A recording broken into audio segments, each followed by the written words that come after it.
You won't believe how quickly a dream can turn into a nightmare.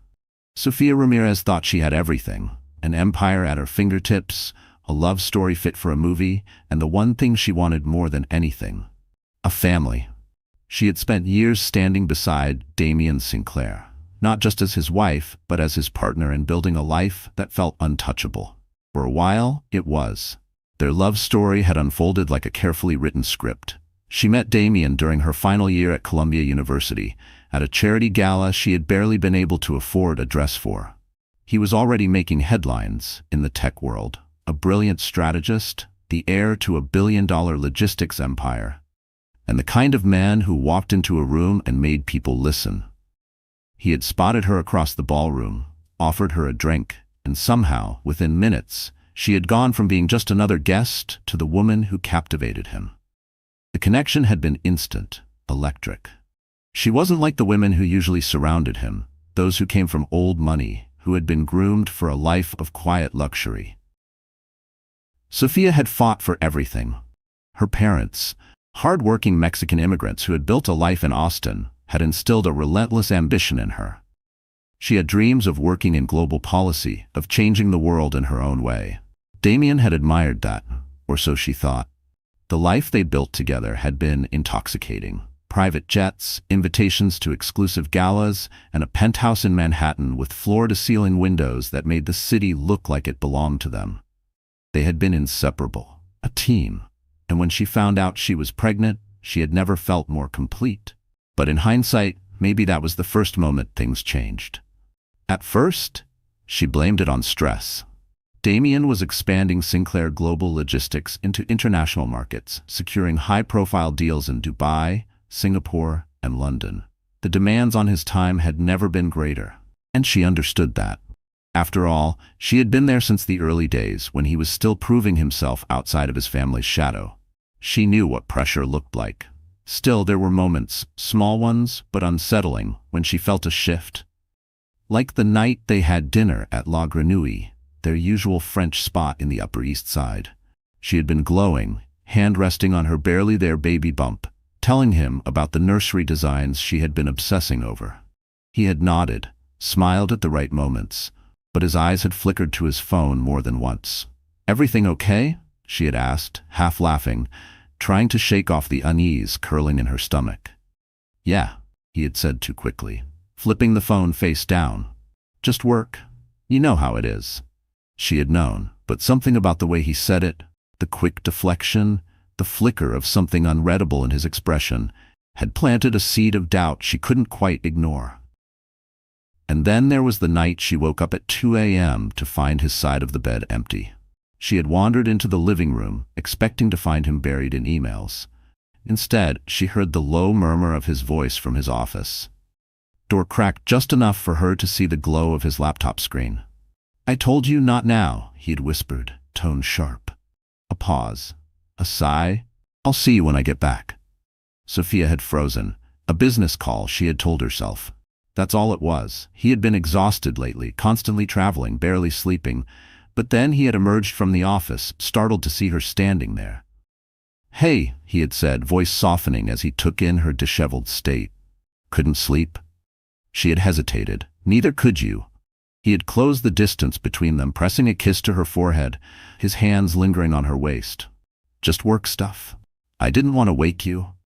The warmth of his touch had almost been enough to quiet the nagging feeling inside her. Almost. Still, she hadn't pushed. Because she loved him. Because she believed in them. Because she was carrying his child. But doubts had a way of growing. The following weeks had been a blur of missed dinners, last-minute trips, and half-hearted explanations. And yet every time she questioned it, he gave her just enough reassurance to keep her from unraveling.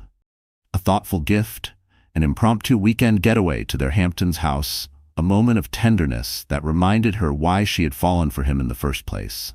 But the truth had a way of revealing itself. And soon Sofia would come face to face with the kind of betrayal that would change everything. Sofia had always trusted her instincts. It was what had gotten her this far in life, from chasing an Ivy League education to carving out a place for herself in a world dominated by old money and generational wealth. She knew when someone was lying, when a deal wasn't worth taking, when a situation felt off. But for the first time, she wasn't sure if her instincts were betraying her, or if she was betraying herself by ignoring them. Because if she admitted what her gut was telling her, she'd have to accept something she wasn't ready for. At least, not yet. It started with little things, things she could explain away if she tried hard enough. Damien had been working longer hours, taking more international trips, canceling dinner plans at the last minute. His usual affectionate texts had become shorter, more mechanical. Busy day, love you. Flight delayed. Be home late. Don't wait up.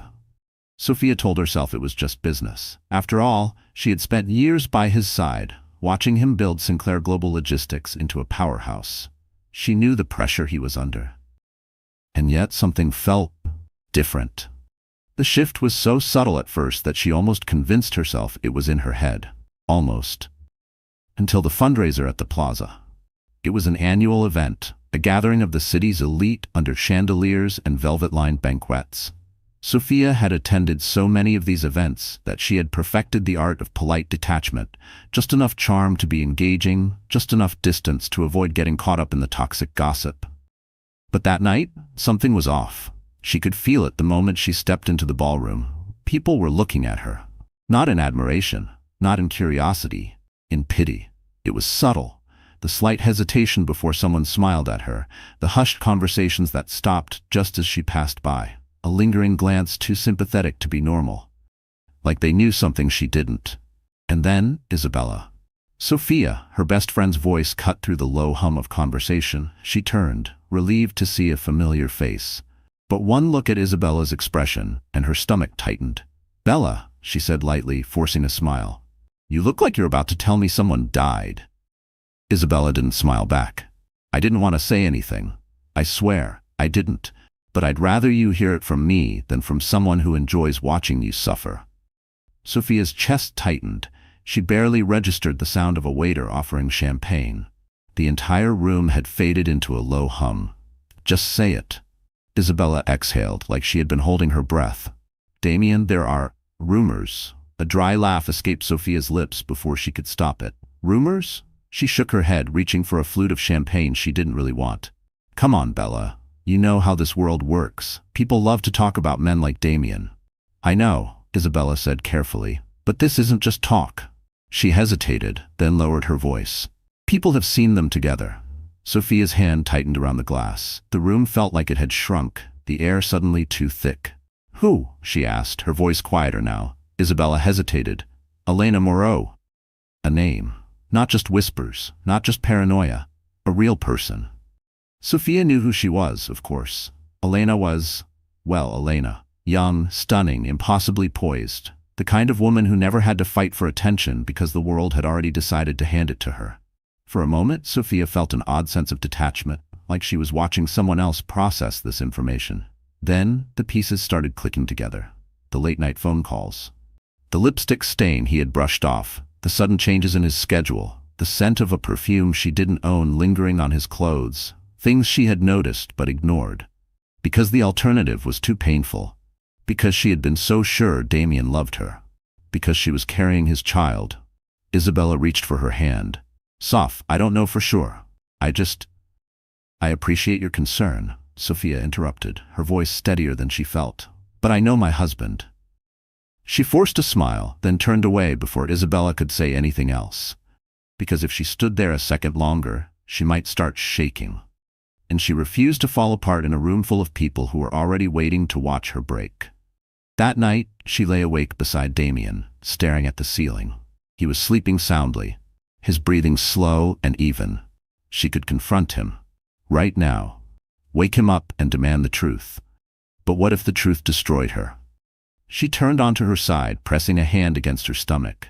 The baby moved, a small, fluttering reminder of the life growing inside her. It wasn't just about her anymore. The next morning, she tried to pretend everything was normal. She came downstairs to find Damien adjusting his cufflinks, dressed in a charcoal suit, looking effortlessly put together. He smiled when he saw her. "Morning, sweetheart." She studied him, searching. For guilt, for hesitation, for anything. But there was nothing. He leaned in, pressing a kiss to her cheek. "I've got meetings all day." Shouldn't be too late, though. Want me to bring home dinner? Her throat tightened. How could he act so normal? How could he kiss her with the same lips? She inhaled sharply. Damien? He glanced up as he reached for his watch. She steadied herself. Is there something you need to tell me? There. She had given him a chance. For a fraction of a second she saw it, the briefest flicker in his expression, but it was gone as quickly as it came. Sophia, what's this about? His voice was light. Easy, too easy. Her heart pounded.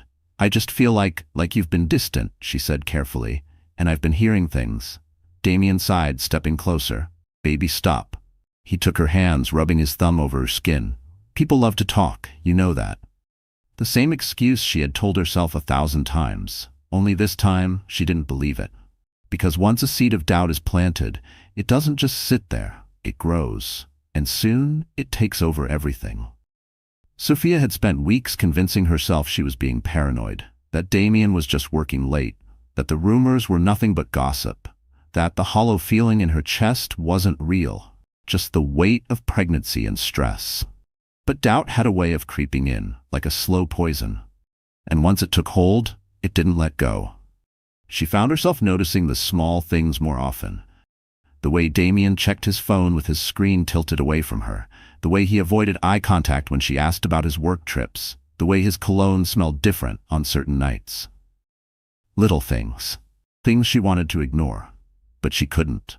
So when he told her he had a last-minute meeting in the city and would be staying at the company's penthouse for the night, something inside her cracked. The words left her lips before she could stop them. Where exactly is this meeting? Damien barely looked up from his phone. Midtown. Nothing exciting. Her heart pounded. Who's it with? He sighed, setting his phone down. Sophia, why are you asking me this? Because I don't believe you. She swallowed hard, forcing a smile. I just miss you. You've been so busy lately. His expression softened, and for a second, she almost let herself believe him. Almost. But when he kissed her goodbye and walked out the door, a strange, cold certainty settled in her bones. She needed to know the truth. She didn't call first. Something inside her told her not to. Instead, she drove. The Hamptons' house was supposed to be their retreat, their escape from the chaos of the city. It was where they had spent summer weekends, where Damien had once promised they'd grow old together. But as Sophia pulled up the long driveway, a sick feeling twisted in her stomach. There was a car parked outside, a sleek black sports car, not his. She stepped out of her own car, hands trembling as she reached for her keys. The house was eerily quiet as she approached the front door. No lights on in the main living room, no music playing. But then, laughter, muffled, intimate, the sound of him and her. Sophia didn't even realize she had stopped breathing. Her hand closed around the doorknob, twisted. The door swung open, and there they were, Damien. Shirt unbuttoned, hair tousled, sitting on the couch. Elena Moreau, wearing nothing but one of his dress shirts, curled up beside him. For a moment no one moved. Then Damien looked up, his face paled. Sophia! The room blurred. Her pulse pounded in her ears, drowning out every other sound. She had imagined this moment so many times, wondering if she was wrong, if she was crazy, if she was destroying her own marriage with her doubts. But this wasn't doubt. This was proof. A sharp, ugly laugh escaped her lips. So it's true. Elena, to her credit, didn't look embarrassed. If anything, there was a smirk tugging at the corner of her lips. Sophia's stomach turned. Damien stood, reaching for her. Sophia, I can explain. She flinched away. Don't touch me. Her voice didn't even sound like her own. She should have screamed, should have thrown something, should have fallen apart right then and there. But instead, she just felt empty. Damien ran a hand through his hair. I never wanted you to find out like this. Sophia laughed again, the sound sharp and bitter. Like this? She gestured at Elena, who was watching the scene unfold like it was a mildly interesting play. So you did want me to find out? He exhaled heavily. I made a mistake. Her vision blurred. A mistake, that was what he was calling it. Not a choice, not a betrayal. A mistake. Her fingers curled into fists. I hate you. The words were soft, calm, and somehow they felt more powerful than if she had screamed them. She turned and walked away. Damien called her name, but she didn't stop, didn't look back, didn't let herself break. Not yet. Not in front of them. She didn't remember the drive back to the city. One moment she was in the Hamptons. The next she was in their Manhattan penthouse, staring at the life she had built with a man who had just shattered her world, a life that no longer existed. Her phone buzzed. Damien. She let it ring. Then again, and again. Finally she answered. His voice was strained. Sophia, please. We need to talk. She inhaled slowly. We're done, Damien. A pause. You don't mean that. She closed her eyes. I do. I love you. His voice cracked. It didn't mean anything. She didn't mean anything. She laughed, a hollow sound. You threw away our marriage for something that didn't mean anything? Silence. And for the first time she realized she didn't feel powerless anymore. You'll hear from my lawyer, she said, then ended the call. Sophia had been in pain before. She had lost friends, lost opportunities, lost versions of herself she would never get back. But nothing had ever broken her like this. Not because Damien had cheated, not even because he had lied to her face over and over again, but because for years she had built her life around a man who had never truly valued her, and she would never make that mistake again. The first days after the betrayal passed in a haze. She didn't eat much, barely slept. She stayed at a hotel, unable to step foot in the penthouse that no longer felt like home. But even through the heartbreak, she knew one thing. She wasn't going to let Damien win. She met with a lawyer the next morning. Brenda Martinez was sharp, ruthless, and exactly the kind of woman Sophia needed in her corner. Do you want to fight? Brenda asked after hearing everything. Sophia hesitated. I just want to be free. Brenda nodded. Then let's make sure he can't touch you again. And so it began. Damien didn't take it well. He called, texted, even showed up at her hotel once. Sophia, please, he said, standing at her door, looking tired and disheveled. I made a mistake, that's all it was. She stared at him, emotionless. A mistake? He nodded. You don't throw away a marriage over a mistake. Her fingers curled around the doorframe. You did. His jaw tightened. I'll fight for this marriage. She let out a short, bitter laugh. You should have fought for it before you brought another woman into our bed. And with that, she shut the door in his face. But Damien wasn't just fighting for their marriage, he was fighting for control. The divorce took a nasty turn almost immediately. Despite being the one who cheated, Damien tried to control the narrative. The media spun stories, Billionaire's wife flees, leaving him heartbroken, and Damien Sinclair's tragic love story. He's playing the victim, Brenda warned. This is strategy. He wants you to look irrational. Sophia clenched her teeth. Then I won't give him the satisfaction. She stayed silent, avoided the press, but when Damien tried to push for joint ownership of their business investments, she pushed back. Over my dead body, she told Brenda. And Brenda made sure Damien didn't get a single cent more than he deserved. She left New York as soon as the divorce papers were signed. She didn't want to be in the same city as him, didn't want to breathe the same air, so she went somewhere new, somewhere far. Barcelona. She had always loved it there, the energy, the history, the beauty. It was a city of reinvention, and she was ready to reinvent herself. At first, it wasn't easy. Starting over never was. She had been Sophia Sinclair for so long that being just Sophia Ramirez again felt foreign. But little by little, she found herself. She found an apartment, small but beautiful, with a balcony overlooking the streets below. She found a cafe she loved, where she spent mornings drinking strong Spanish coffee and sketching ideas for a new business venture. She found peace. And most importantly, she found purpose. She didn't want to live off settlement money. She wanted to build something of her own. Damien had once told her she was too idealistic to run a business, so she set out to prove him wrong. She reached out to old contacts, put her experience in philanthropy and logistics to use. And soon she had a plan, a startup, a company that focused on helping small businesses in underdeveloped countries get access to global markets. She called it Nueva Vida, new life, because that's exactly what she was creating. Months passed. Sophia thrived. She worked harder than ever, pouring herself into the company. It wasn't easy, but for the first time in years, she was building something just for herself. And then, one day, she got an email from Damien. Her stomach twisted as she opened it. I heard about your company. Impressive. If you ever want an investor, you know where to find me. She stared at the screen. Then she laughed. Laughed until tears pricked at her eyes. The audacity. The absolute arrogance of this man. As if she would ever take a cent from him. As if she wasn't already winning without him. She deleted the email without responding, and for the first time in a long time, she felt truly, completely free. Sophia never imagined she would come this far. She had spent years living in Damien's shadow, believing her success was intertwined with his. But now, she stood at the helm of Nueva Vida, a company that had expanded across 3 continents, helping small businesses in underdeveloped countries connect with global markets. And she had done it all without him. The emails started coming first. Then the interview requests. Then the invitations. Sophia had built Nueva Vida from the ground up, but now the world was noticing. She was invited to speak at conferences in London, Dubai, and Tokyo.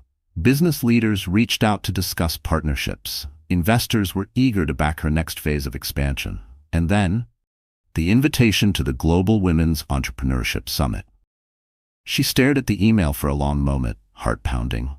It was the event, the kind of platform that could push Nueva Vida into an entirely new league. She had to accept. But when she scrolled down to see the list of other featured speakers, her breath caught. Damien Sinclair. She told herself it didn't matter. She was past him. He was a name in her past, nothing more. And yet, when she arrived at the summit in Paris, the weight of it hit her. Walking into the grand conference hall, surrounded by journalists and business elites, she felt it, the eyes on her. Because everyone knew. They had read the articles, seen the headlines, watched the drama unfold. They were waiting to see what would happen when the billionaire's betrayed wife shared the same stage as the man who had humiliated her. Sophia lifted her chin and walked forward.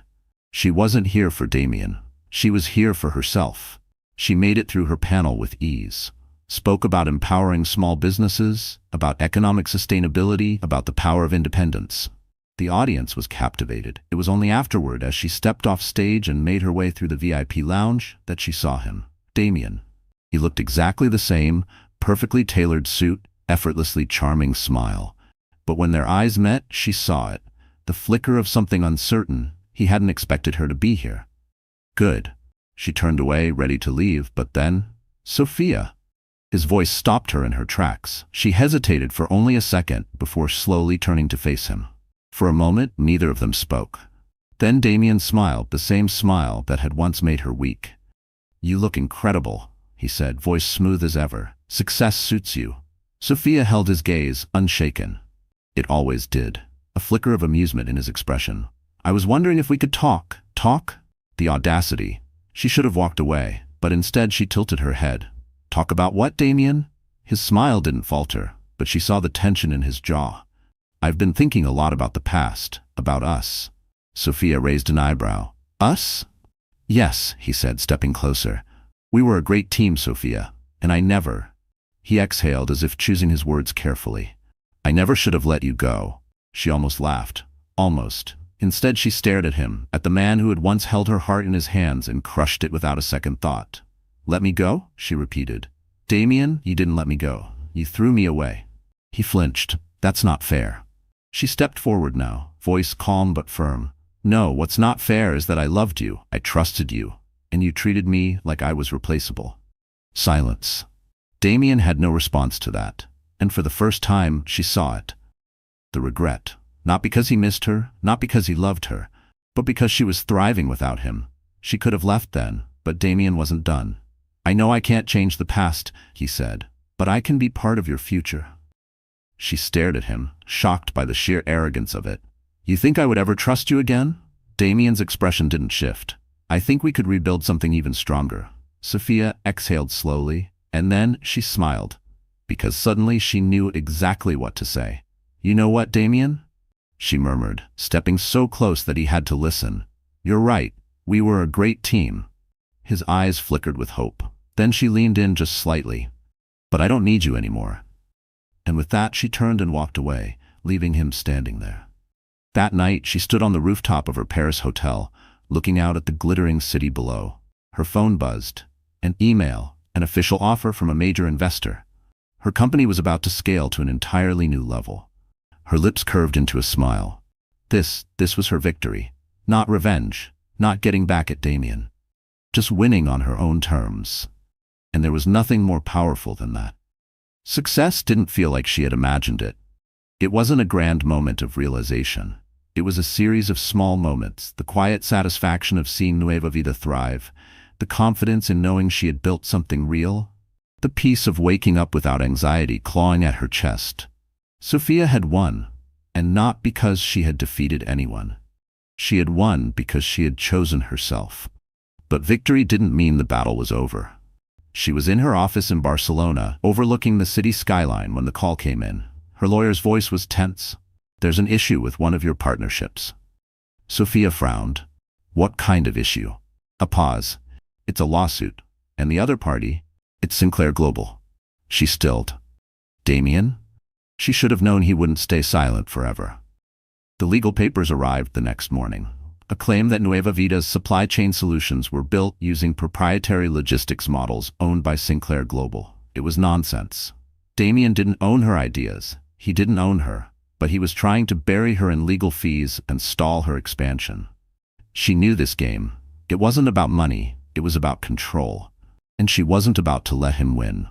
They met one last time in a private conference room in Madrid. The tension in the air was suffocating. Damien sat across from her, looking as polished as ever. But there was something different in his eyes this time. He wasn't as confident as before. Because for the first time, he wasn't dealing with his wife. He was dealing with Sofia Ramirez, CEO of Nueva Vida. She folded her hands on the table. "What do you want, Damien?" His lips curved into a smirk. "That depends. What are you willing to offer?"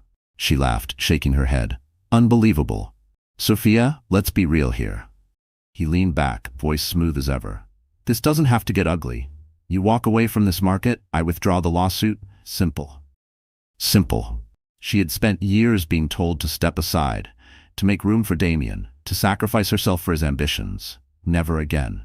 She met his gaze, unwavering. "You want me to step back from my own company?" she asked, voice deceptively calm. His expression didn't change. "It's just business." She leaned in slightly. "Then let me tell you something, Damien. Business is about power, and right now, I have more of it than you do." For the first time, his mask slipped. And that was all she needed to see. She didn't settle. She didn't back down. Instead, she fought. She brought in the best legal team in Europe. She called in every favor she had. And in the end, she won. The case was dismissed. Sinclair Global was ordered to pay damages for false claims. And Damien? His company's reputation took a massive hit. He had thought she would bend. Instead, he was the one who broke. The night of the ruling, Sofia stood on her balcony, watching the city lights below. She wasn't celebrating, because this wasn't about Damien anymore.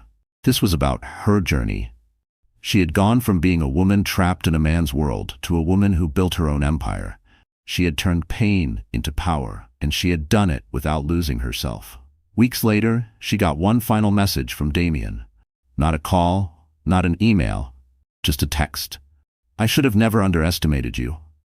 She stared at it for a moment, then she deleted it. That evening, she went to a small cafe near the beach, a place she had come to love, where no one cared about her past. As she sipped her coffee, a man approached her table. Not a stranger, someone she had met at a recent business event. He smiled.